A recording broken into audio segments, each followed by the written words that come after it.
Very good morning to all students हम last video में chapter 2 of geography study कर रहे थे। बच्चे आज हम स्टार्ट करेंगे page number 133। The topic is soil.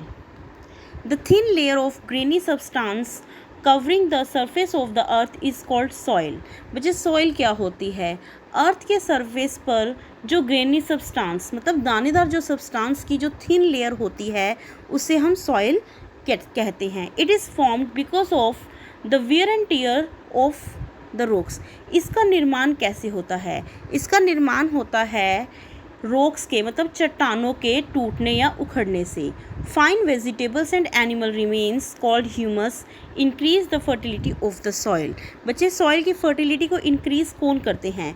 तो जो फाइन वेजिटेबल्स और एनिमल्स रिमेन्स होते हैं मतलब जो वेजिटेबल्स होती हैं उनके जो छिलके वगैरह होते हैं या वेजिटेबल्स में हम यहाँ पर पेड़ पौधों की पत्तियों वगैरह को भी ऐड कर सकते हैं। और एनिमल रिमेन्स में मतलब जो एनिमल्स डेड हो जाते हैं उनकी जो डेड बॉडीज़ होती हैं वो ज़मीन पर पड़ी पड़ी मिट्टी में ही मिल जाती हैं, तो इनके जो अवशेष होते हैं डेड बॉडीज़ के वे ह्यूमस कहलाते हैं। और ये ह्यूमस सॉइल की फर्टिलिटी को उसकी उपजाऊ शक्ति को इंक्रीज करते हैं। नेक्स्ट इज सॉइल फॉर्मेशन मतलब मृदा का निर्माण किस प्रकार से होता है। The process of soil formation is very slow. बच्चे जो सॉइल फॉर्मेशन की प्रोसेस है वो बहुत धीमी होती है। धीमे का मतलब है कि इतनी धीमे कि इसमें हजारों साल तक भी लग जाते हैं। It takes thousands of years to form a very thin layer of 2 to 3 centimetres. बच्चे सॉइल की एक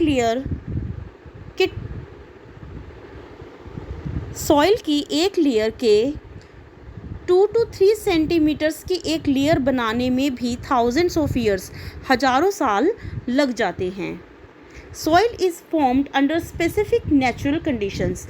मृदा का निर्माण कुछ विशेष प्राकृतिक परिस्थितियों में होता है। द क्वालिटी ऑफ सॉइल बच्चे वो विशेष प्राकृतिक कंडीशंस क्या हैं, जैसे कि वहाँ पर क्लाइमेट कैसे किसी भी प्लेस फॉर एग्जांपल आप नॉर्दर्न प्लेन्स ही ले लो। नॉर्दर्न प्लेन्स में अगर मिट्टी का निर्माण होना है तो वहाँ पर कौन कौन से फैक्टर्स इफ़ेक्ट करेंगे, जैसे कि वहाँ का क्लाइमेट कैसा है, वहाँ पर जो ज्योग्राफी है, वहाँ पर जो ज़मीन है वो किस तरह की है। तो ये कई सारे फैक्टर्स होते हैं जो मृदा के निर्माण में अपनी भूमिका निभाते हैं।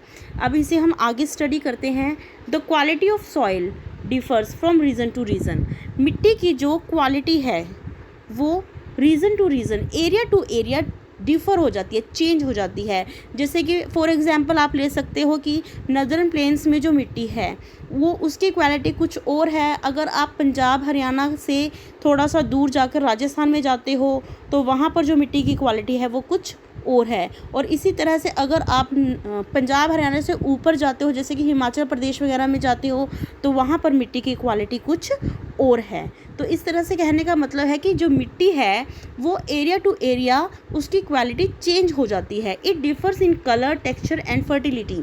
इसमें अंतर आ जाता है इसके रंग में, इसके टेक्सचर में और इसकी फर्टिलिटी में मतलब उसकी उपजाऊ शक्ति में। कहीं पर मिट्टी आपको उपजाऊ मिलेगी, कहीं पर आपको मिट्टी बहुत ज़्यादा उपजाऊ मिलेगी और कुछ जगह ऐसी भी हैं जहाँ पर मिट्टी उपजाऊ नहीं होती है।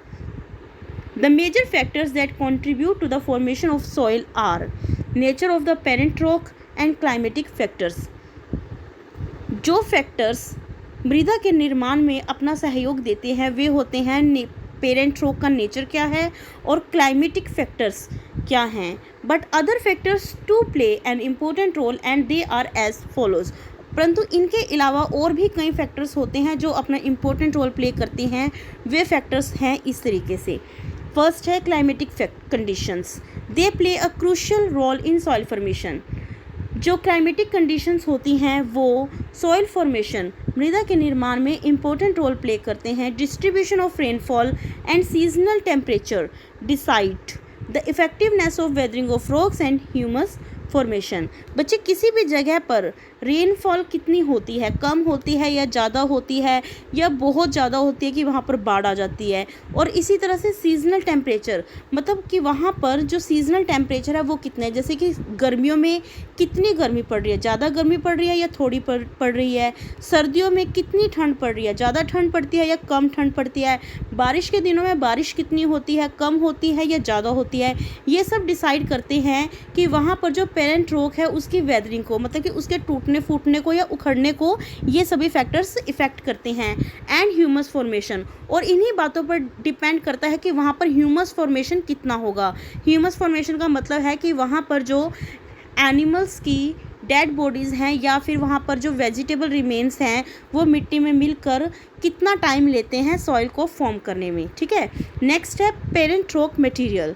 The original rock from which the soil is formed is called parent rock. बच्चे जो ओरिजिनल रॉक होती है जिससे मृदा का निर्माण होता है उसे पेरेंट रॉक कहते हैं। It determines the colour, texture, chemical properties, mineral content and permeability of the soil.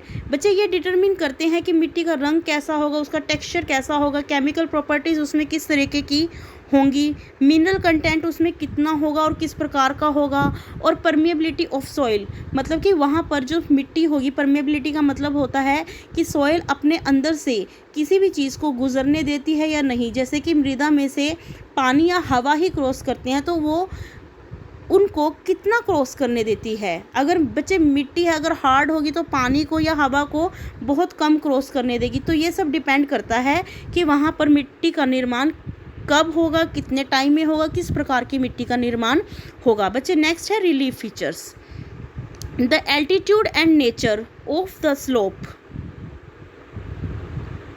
The altitude and nature of the slope decides the rate of weathering and drainage of water। बच्चे जो altitude होती है, altitude मतलब height, और slope का nature किस तरह, मतलब कि जो पहाड़ों पर जो ढलान है वो किस तरीके की है, वो डिसाइड करते हैं कि जो रॉक है, जो पेरेंट रॉक है उसकी वेदरिंग किस तरीके की होगी, उनका जो वेदरिंग रेट है वो कितना होगा।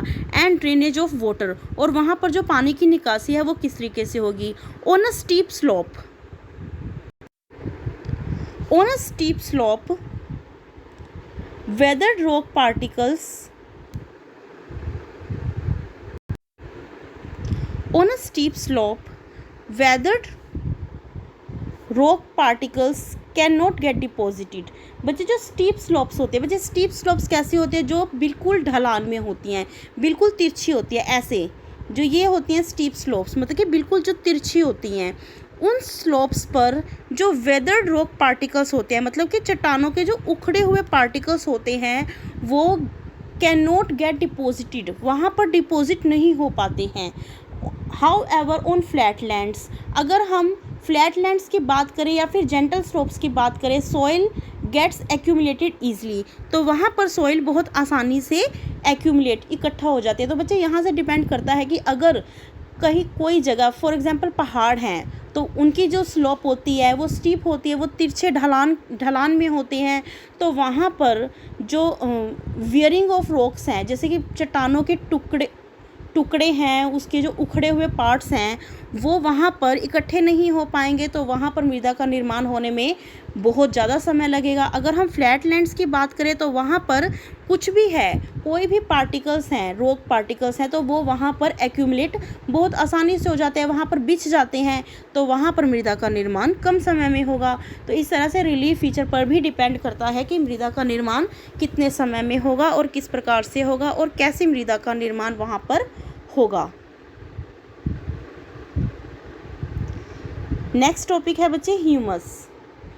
It is the dead remains of plants and animals. बच्चे प्लांट्स और एनिमल्स के जो डेड बॉडीज़ होती हैं, जैसे कि कोई पेड़ पौधे हैं उनकी पत्तियां टूट जाती हैं, सूख जाती हैं और ज़मीन पर गिर जाती हैं, या फिर एनिमल्स जो उनकी डेड बॉडीज़ होती हैं तो वो उनके जो रिमेन्स होते हैं उन्हें ह्यूमस कहते हैं। It provides organic matter to the soil and thus makes it fertile. ये बच्चे मृदा को मिट्टी को ऑर्गेनिक मैटर देते हैं और इसी प्रकार उसे फिर फर्टाइल बनाते हैं, उसे उपजाऊ बना देते हैं। नेक्स्ट है टाइम पीरियड। टाइम पीरियड भी बच्चे डिपेंड करता है कि मृदा कितने समय में निर्मित होती है। It is a very big factor in the soil formation. यह एक बहुत बड़ा फैक्टर है सॉइल के निर्माण होने की प्रोसेस में। The layers of older soils are found deeper than the newly formed ones. बच्चे ये तो सिंपल सी बात है कि जो पुरानी सॉइल होती है, पुरानी सॉइल की लेयर्स वो डीप होती हैं, वो गहरे में होती हैं उनकी तुलना में जो नई होती हैं। जो मिट्टी अभी बनी है वो ऊपर मिलेगी और उससे जो पुरानी सॉइल होगी वो नीचे मिलेगी। The soil of any place takes a longer duration to develop a distinct soil profile. तो बच्चे कोई भी प्लेस है उसकी सॉइल बहुत लंबा समय लेगी एक डिस्टिंक्ट सॉइल प्रोफाइल को डेवलप करने में। डिस्टिंक्ट सॉइल प्रोफाइल का मतलब है कि जो पहले मृदा थी और उसकी जो क्वालिटीज़ थी वो क्या थी और उसके बाद जो नई लेयर्स बनी हैं उनकी क्या क्वालिटीज़ हैं, तो उनमें डिस्टिंक्शन लाने में एक बहुत लंबे समय का टाइम लगता है। Hence time determines the thickness of soil profile. इसीलिए हम कह सकते हैं कि जो टाइम है वो सॉइल प्रोफाइल की थिकनेस को डिटरमिन करता है। Students, this is all for today. Thank you.